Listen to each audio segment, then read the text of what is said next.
Alors bonjour à tous. Cette partie entre Magnus Carlsen et Ding Liren est l'une des parties les plus stratégiques que j'ai vues.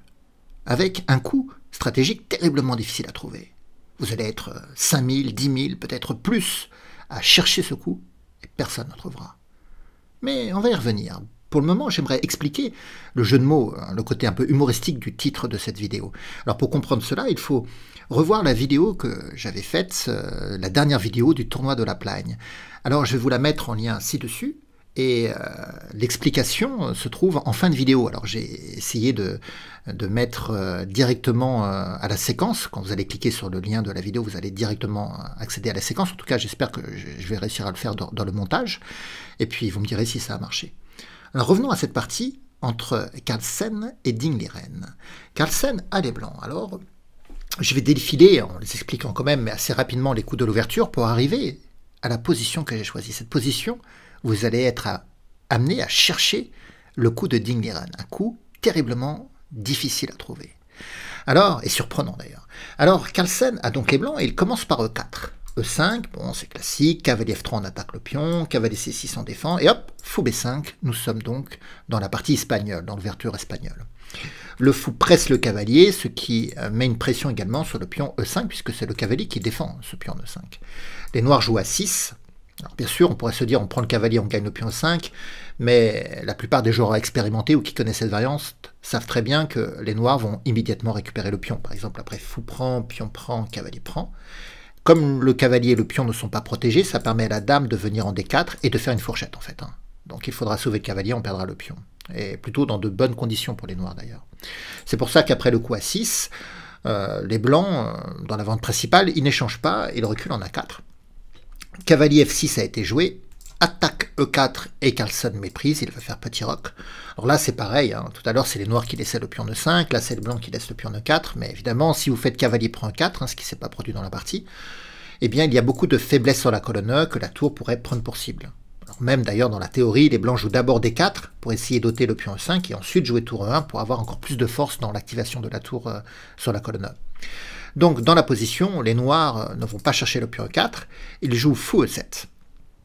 Et là, Carlsen va faire un coup surprenant, il va se mettre à échanger en C6 maintenant. Alors c'est pas le coup principal, on a tour E1, D3, ça c'est des coups qui sont souvent joués dans la position, mais là il échange le fou contre le cavalier. Et ça c'est intéressant, et ça va être à l'origine de toutes les notions, de tous les thèmes stratégiques de la partie. Parce que cet échange va modifier le rapport matériel, on ne va plus avoir les mêmes pièces sur l'échiquier, puisque c'est un échange asymétrique entre un fou et un cavalier, et ça va modifier également la structure de pion, puisque les noirs vont devoir reprendre d'un pion, alors ils choisissent de reprendre du pion D, et ce qui crée des pions doublés sur la colonne C. On va revenir sur toutes ces modifications matérielles et structurelles. Mais pour le moment, les blancs jouent D3. Alors, maintenant que les blancs protégeaient leur pion, ils attaquent le pion E5. Et donc, on va comprendre déjà que le fait que le pion D7 se soit écarté, du coup, on ne peut plus jouer D6 pour solidifier le pion E5, alors que les blancs ont joué D3 pour solidifier le pion E4. Et nous sommes en présence d'un jeu de couleurs. C'est-à-dire que l'échange du fou contre le cavalier a donné aux blancs, à Carlsen, une supériorité pour livrer bataille sur les cases noires. Tout simplement parce qu'il a une pièce légère de plus pour combattre sur cette couleur. Alors les pièces légères aux échecs, c'est les fous et les cavaliers, et les pièces lourdes, c'est tour et dame. Et les deux cavaliers et le fou sont des pièces qui peuvent jouer sur les cases noires. On est bien d'accord. Le fou de case noire tout le temps, et les cavaliers une fois sur deux. Enfin là, les cases noires, elles sont plutôt bleues sur, sur l'échiquier, mais vous m'avez compris. Alors que les noirs, non, c'est pas le cas. Ils ont un fou de case blanche, et le fou de case blanche ne peut jamais jouer sur les cases noires. Ça veut dire que pour combattre, pour livrer bataille sur les cases noires, les blancs, ils ont une pièce de plus. Vous savez ce que c'est qu'une pièce de plus? C'est un avantage important quand même. Donc, la stratégie de Carlsen, ça va être tout simplement de diriger le jeu vers un combat sur les cases noires. Et notamment vers l'attaque du pion E5, qui ne peut plus être solidifié par un coup comme D6. Et donc pour attaquer E5, on pourrait avoir du cavalier D2, cavalier C4, B3 pour mettre le fond B2, et d'un seul coup, on a plein de pièces qui attaquent. Oui, mais les noirs, qu'est-ce qu'ils vont faire? Eh bien, les noirs, eux, ils sont censés essayer de peser sur les cases blanches, parce que les noirs, eux, ils ont encore leur fou de case blanche. Un fou de case blanche qui fait défaut aux blancs. Mais dans cette structure de pion, les blancs sont plus solides pour batailler, sont mieux armés pour batailler sur case noire et plus solides pour se défendre sur case blanche. Je m'explique. Comme on l'a dit, il y a le pion D3 qui solidifie cette diagonale. Donc finalement, le fou de case blanche, pas grand chose à faire. S'il joue B6, puis C5, puis fou B7, il se heurtera au pion 4 qui est solidement défendu. S'il vient en D7 ou en E6, même s'il vient en E6, il y aura B3, et finalement le fou ne fait pas grand-chose. Alors il pourrait vouloir venir en G4, ce fou. Par exemple, il met tellement venir en G4, mais après H3, on poserait la question au fou. Sur fou prend cavalier, dame reprend, et les blancs ont toujours une meilleure structure de pion, et si le fou recule en H5, on peut certainement pousser G4, essayer de repousser ce fou pour gagner le pion E5 après. Donc dans la position, les noirs, ils ont joué cavalier D7 pour défendre le pion E5. Vous allez me dire, ils auraient pu défendre avec fou D6 ou dame D6. Pourquoi cavalier D7? Pourquoi ce coup de retrait du cavalier? Eh bien, c'est pour libérer le pion F7, pour qu'il puisse venir en F6, pour consolider le pion E5, pour faire une barrière, pour ériger une ligne Maginot sur les cases noires, puisque le pion D6 n'est plus là. En plus, le cavalier en D7, on peut se dire il est mal placé, mais il peut se recycler avec des manœuvres comme cavalier C5, cavalier E6, et parfois viser l'avant-poste D4 qui est situé sur une colonne semi-ouverte avec le soutien de la dame et du pion. Donc on peut avoir ce type de manœuvre une fois qu'on aura joué F6 par exemple. On va le voir d'ailleurs dans la partie. Donc les blancs jouent cavalier D2, ils cherchent à venir en C4, petit roc, A4 a été joué. Bon, là c'est pour essayer de lutter un peu contre la poussée B5. Les noirs ont joué A5, B3. Vous voyez comment Carlsen érige sa structure de pion que sur des cases blanches, pour que ça soit solide et que le faux de case blanche de l'adversaire n'ait pas à terme possibilité de s'exprimer. Et en plus, en mettant tous les pions sur case blanche, ça laisse la libre circulation au fou de case noire. Alors les noirs jouent F6, ils consolident. Cavalier H4 a été joué. Ça c'est intéressant parce que le cavalier peut lorgner sur la case F5, vous l'avez compris, mais en même temps on libère le pion F2. Parce que si on veut livrer bataille sur les cases noires, comment on va faire avec les blancs? Le pion E5, il est maintenant protégé par le pion en F6. Donc même si on avait joué des coups comme cavalier C4 ou fou B2, on ne pourrait pas prendre E5 qui est protégé par F6.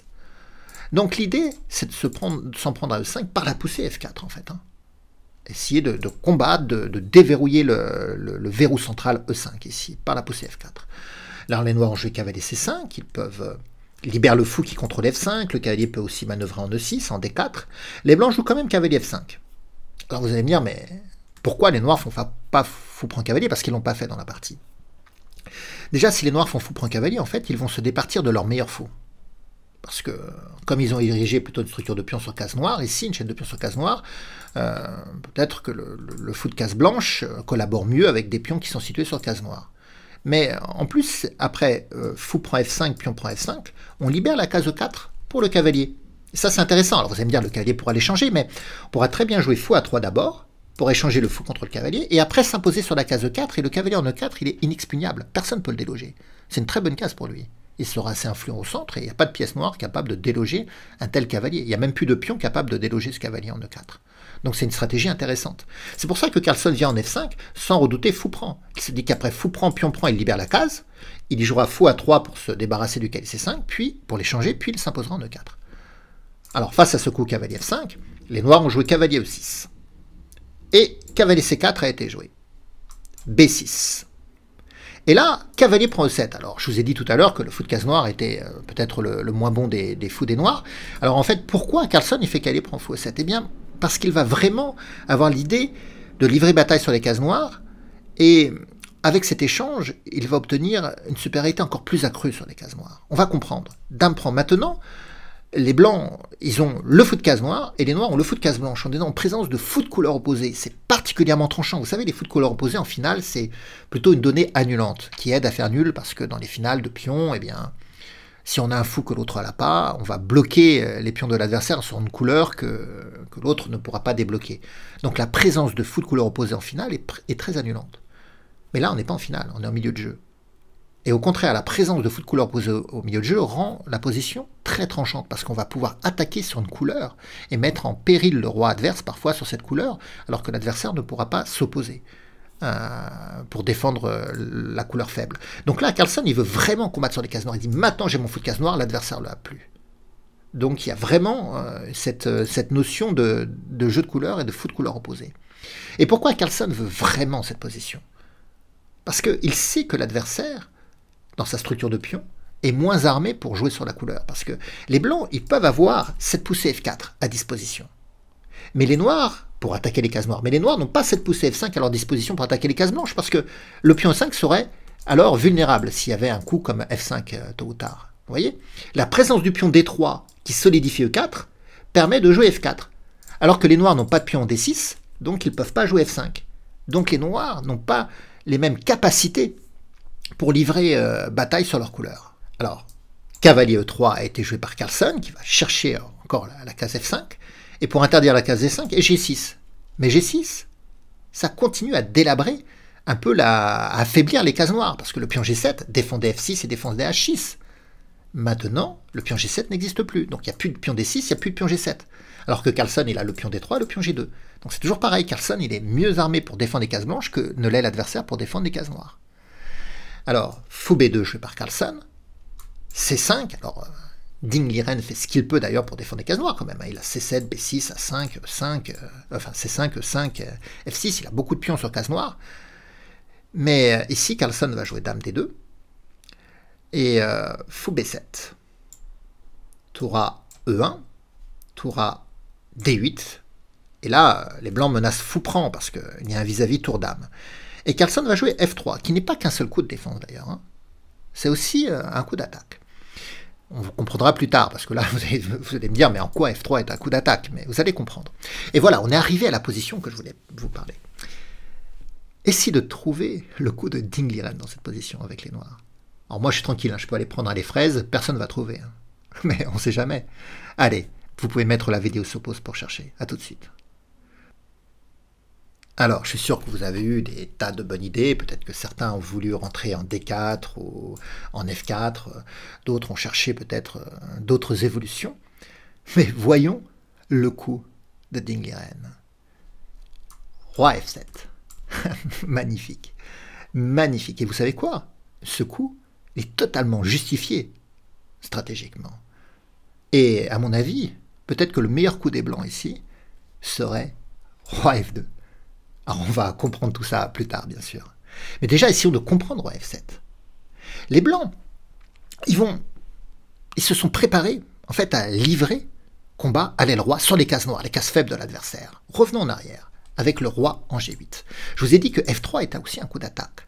Pourquoi? Parce que ça peut permettre à la dame d'arriver à l'aile roi. Parce que la poussée F3 libère la case F2. Et donc, on pourrait avoir des coups comme Dame F2, suivi de Dame H4. Et là, dès qu'on a la Dame en H4, eh bien, on menace fou prend E5, puisqu'il y a un clouage ici sur le pion F6, parce qu'il y a la Dame noire derrière. Et puis, après Dame H4, certainement que les noirs s'organiseraient pour lutter contre le coup fou prend E5, ils trouveraient un coup de défense, mais on pourrait encore avoir des coups comme cavalier G4, qui viennent renforcer l'attaque sur F6, qui viennent chercher peut-être des échecs du cavalier en H6, qui renforcent la pression sur le pion E5, et puis on pourrait même chercher de pousser F4, même la poussée F4. Alors je sais que je joue plusieurs coups pour les blancs, et je ne joue pas pour les noirs, mais c'est pour vous montrer un peu comment ça peut se jouer, comment on peut jouer sur les cases noires. On peut pousser F4, et même si un cavalier prend, on peut sacrifier la qualité, tour prend cavalier, parce qu'après pion prend, le pion F6 tombe, parce que le fait que les noirs ont repris en E5 en F4 libère totalement la diagonale du fou de case blanche. Et comme le pion G7, je vous l'avais dit tout à l'heure, il est pion G7, il est passé en G6, ça affaiblit. Et donc on pourrait faire du cavalier prend F6 échec, mais même fou prend F6 est très fort, avec une attaque désastreuse contre le roi noir. Les blancs vont récupérer leur qualité facilement, et vous voyez bien que le fou B7 n'arrive pas à jouer avec ce pion 4 défendu par le pion D3, tandis que le fou de case noire des blancs s'exprime totalement, et les cases F6 et H6 sont très très faibles. Donc voilà, quand les blancs jouent F3, ils ont l'idée de jouer Dame F2, Dame H4, cavalier G4, d'aller peser sur la case F6, vous voyez, sur le clouage ici, sur la diagonale, et faire sauter le pion E5 par la poussée F4. Et même en cas de cavalier prend, ils sacrifieront la qualité parce qu'ils savent que l'ouverture de la grande diagonale noire permettra de mettre en péril le roi noir. Et c'est pourquoi Ding Liren, il s'en va de là, il joue Roi F7, la fille du roi, il va jouer Roi E8, Roi D7, Roi C8, et il va aller cacher son roi de l'autre côté. Ainsi, toute l'action de Carlsen à l'aile roi sur les cases noires, qu'il va mener quand même, vous allez le voir, eh bien, ça sera un coup d'épée dans l'eau, puisque le roi noir ne sera plus là. Donc Carlsen joue Dame F2, comme prévu, Roi E8, Dame H4, et Roi D7. Et comme prévu, Carlsen évolue, il joue F4. Et après cavalier prend F4, Carlsen va sacrifier la qualité, comme prévu, tour prend, pion prend, et cavalier G4. Alors il sacrifie la qualité parce que il se dit que son fou et son cavalier sont très actifs. D'ailleurs, le pion F6 ici est attaqué par le fou, le cavalier, la dame. Et puis le fou B7 ne joue toujours pas à cause du pion E4. Alors les noirs jouent G5, Dame H6, le pion F6 va quand même tomber, hein. Il il est pressé énormément de fois, et si le pion F6 tombe, peut-être le pion G5 derrière, également. Dame E6 a été joué. Cavalier prend F6, échec. Le roi s'enfuit de l'autre côté. Vous voyez cette position. Si le roi était resté en G8, regardez, le cavalier aurait fait échec. Le roi, je ne sais pas où il aurait été, mais s'il aurait été en H8, il y aurait eu dame pro H7 mat. S'il aurait été en F7, il y aurait eu certainement dame pro H7 échec quand même. Ça aurait été même mat d'ailleurs. Avec le roi en F7, dame pro H7, le roi n'aurait pas pu aller en E8, il y avait le cavalier. Donc ça aurait été une attaque terrible. Donc Ding Liren a bien fait de s'en aller de l'autre côté. Magnifique. Dame prend G5. Et on peut se dire, ok, c'est vrai que les Blancs n'ont pas réussi à attraper le roi puisqu'il s'est faufilé de l'autre côté. Mais bon, on peut se dire aussi que le sacrifice de qualité des Blancs est quand même intéressant parce qu'ils ont gagné quelques pions, le pion F4 est moribond, le cavalier est bien placé, le fou le soutient bien, et le fou B7 ne joue toujours pas. Donc on peut se dire, finalement, cette position, elle est pas trop mal. Mais l'heure de la contre-attaque a sonné. Et si le jeu sur les cases noires échappé, si Ding Liren a échappé au pire en s'enfuyant de l'autre côté, mais maintenant, il va jouer lui-même sur les cases blanches. Et que va-t-il jouer? Eh bien, je vous laisse mettre la vidéo sur pause pour trouver la contre-attaque de Ding Liren. A tout de suite. Alors, dans cette position, vous avez trouvé le coup? Il a joué F3. Il vient taper G2. Et on ne peut pas prendre en F3, parce que si on prend en F3, tour G8, le clouage. Et même si le cavalier prend, l'autre tour reprend, toujours soutenu par la dame, le clouage. Donc après F3, il va falloir accepter que ce pion F vienne taper les défenses du roi blanc. Alors Carlsen joue tour F1, tour G8, il rend la qualité Ding Liren pour obtenir G2, pour gagner le pion G2, qui est le pion le plus important, c'est le pion qui défend les cases blanches de l'aile roi. Donc c'est très important, donc il y a eu cavalier prend, tour prend, Dame E5, proposition d'échange des dames, mais bien sûr, tour prend G2, échec. Et après, roi H1, les noirs ne veulent pas entendre parler de l'échange des dames, puisque maintenant le roi blanc est très fragile. Donc les noirs ont joué dame G6, et l'idée, c'est de se débarrasser de la tour pour pouvoir rentrer en G2 et faire mat. Alors, on ne peut pas faire tour prend H2, échec d'ailleurs, parce que la dame reprendrait et viendrait défendre la case G2. Mais c'est certainement tour prend C2 qui va être joué pour essayer de jouer dame G2 mat. Mais attention quand même, parce que là, il faut que la dame surveille bien la case E8, pour éviter des coups comme dame E8 qui provoqueraient également le mat du roi noir. Alors il n'est pas possible pour les blancs non plus de prendre en F3 parce qu'il y aurait tour G1 mat. Donc les blancs jouent H4, ils essayent de jouer H5 pour déstabiliser la dame noire, notamment du contrôle de la case E8 ici. Mais les noirs vont jouer fou C6. Ils viennent défendre la case E8 et donnent la case B7 au roi. Les blancs jouent dame F4, alors pourquoi ils ne prennent pas le pion F3 directement? Eh bien c'est toujours pareil, sur tour prend F3, il y aurait tour G1 échec, roi H2 et dame G2 mat. Donc on ne peut pas prendre le pion F3 avec la tour, c'est pour ça que dame F4 a été joué. Bon, les noirs ont joué tour prend C2, ils menacent dame G2 mat, tour G1 pour défendre, pour parer à la menace, en attaquant la dame. Donc la tour revient en G2, dame E3, parce que, évidemment, quand la tour revient en G2, maintenant, on menace de prendre en G1. Donc, dame E3 vient défendre. Et là, les noirs jouent dame G3. Et ils menacent, évidemment, dame H2 mat. Il n'y a pas de possibilité pour Carlsen de s'en sortir. Parce que sur tour prend, il y a dame prend mat. Donc, on ne peut rien faire. Et finalement, Ding Liren remporte ce match, cette partie incroyable. Alors, c'est pour ça que lorsque Ding Liren joue roi F7 et qu'il évacue son roi, il va éviter toute l'attaque, tout le développement d'attaque sur les cases noires à l'aile roi qu'avait prévu Magnus Carlsen. Donc c'est très intelligent. C'est pour ça que je voulais vous dire que certainement Carlsen aurait pu jouer la même chose. Roi F2, pourquoi? Parce que il a succombé à une contre-attaque noire sur son roi blanc. Et donc sur roi F7, il aurait pu peut-être jouer roi F2, et sur roi E8, roi E2, roi D7, roi D1, roi C8, roi C1. Et après, Carlsen aurait pu développer son attaque à l'aile roi, sans avoir des retours de flamme et des retours de bâton sur son propre roi, en fait. Voilà, c'était une partie très stratégique avec un coup magnifique, roi F7. J'espère que vous l'avez apprécié et que vous avez apprécié également le jeu de compréhension de Ding Liren et le jeu de contre-attaque après de Ding Liren qui a été magnifique. On a un beau champion, et il va bientôt participer à la finale du championnat du monde d'échecs, puisque vous le savez, Carlsen s'est désisté, il ne défendra pas son titre. Donc finalement, c'est le deuxième des tournois des candidats qui va affronter le premier, qui est Jan Nepomniachtchi, pour savoir qui s'emparera de la couronne mondiale. Si vous avez aimé cette partie, vous pouvez laisser des commentaires, des pouces, partager sur vos réseaux sociaux, parler de la chaîne, ça fait plaisir. Au revoir à tous.